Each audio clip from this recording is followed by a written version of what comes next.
But I also thought it was too early because nobody knew what the hell a vector database was. I didn't know to call it a vector database. What was it called back then? It didn't have a name.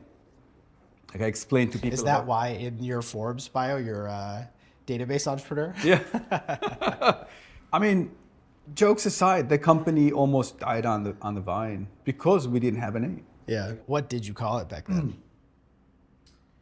I forget exactly what. I tried everything. This is the most like depressing part of. Like I tried to learn from one meeting to the next. I tried everything and nothing landed. It was the most depressing thing in the world. Like I was on the verge of giving up. Like people have no idea what the hell I'm talking about. Like I was speaking a different language. Like they just looked at me like nothing. I'm getting nothing.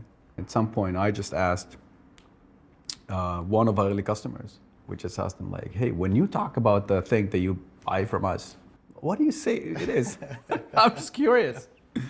And he said, we just call it a vector database because it's a database for our vectors. I'm like, sounds good. Thank you. That's amazing.